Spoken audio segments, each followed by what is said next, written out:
Hey everyone, Pastor Shannon here with a little bit more Holy Mischief. Holy Mischief is that special secret sauce of life that helps make people feel like they matter as they live out all that God has called and created them to be.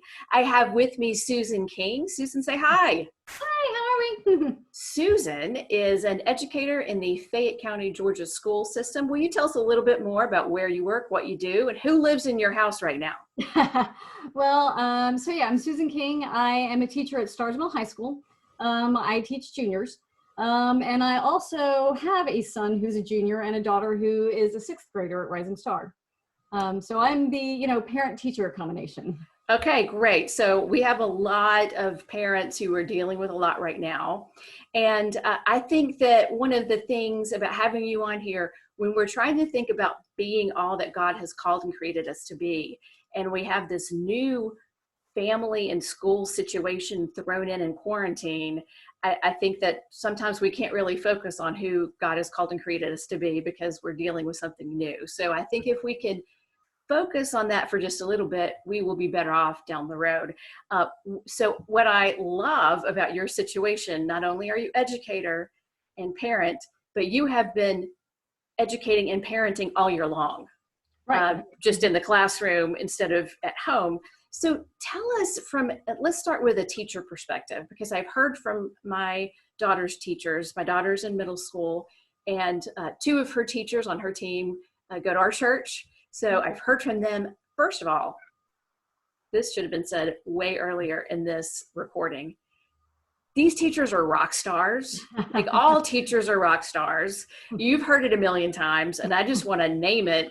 You do not get paid enough at all. And it's truly a calling that I think every teacher has. You have hearts of gold.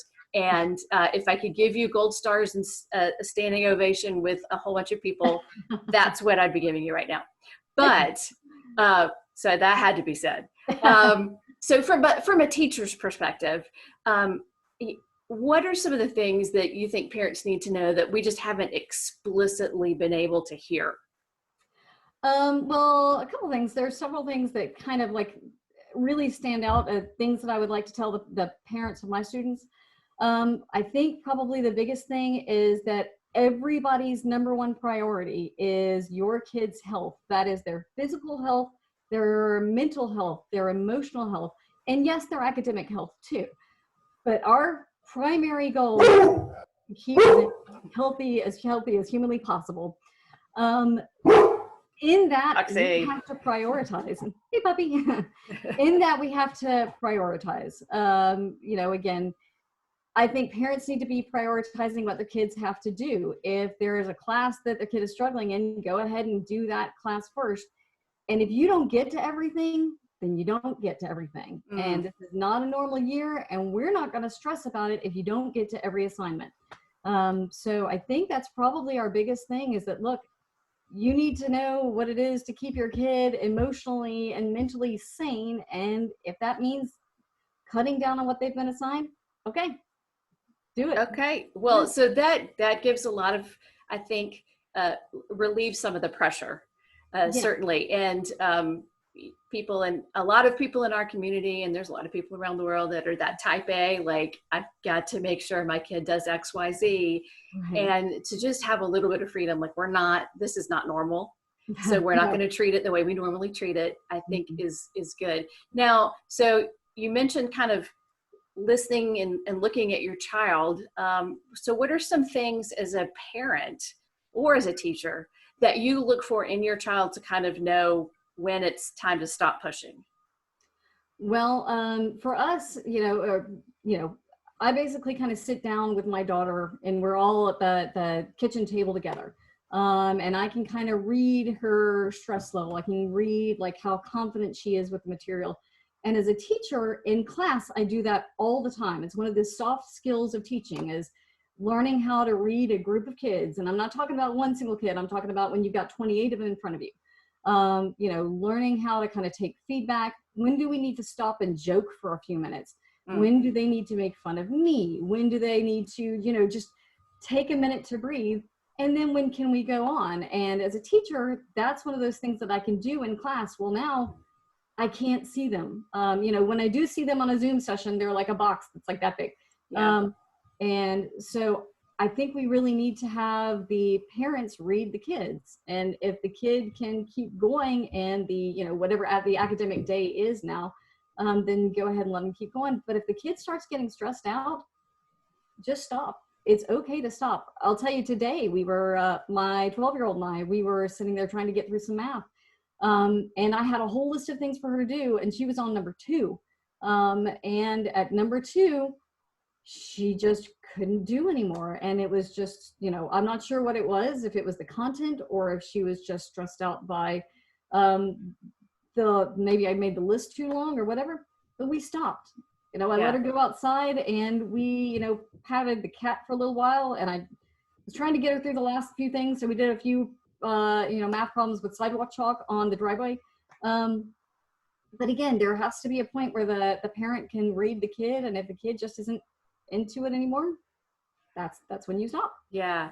I think we have a really actually great opportunity as parents to learn more about our own kids, how they process things, what intrinsically motivates them. It's a big thing that I think we don't look at in children until they are about to graduate and leave, is what is their intrinsic motivation. And one of the things I've noticed is that I'm seeing that process with Dory a little bit earlier than it would have with her brothers, and it's great.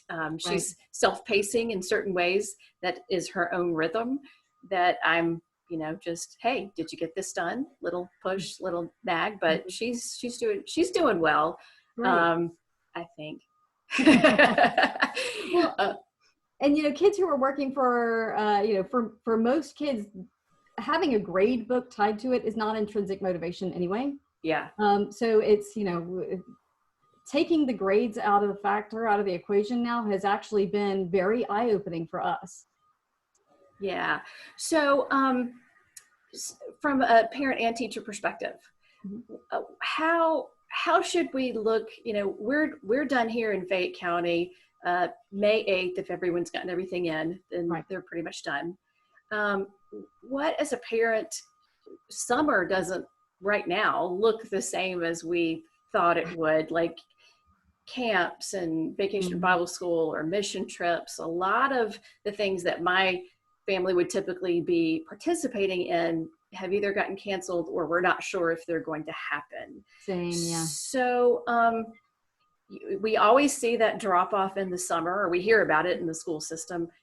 Is there something that you might recommend that we can think about or do in this time in between?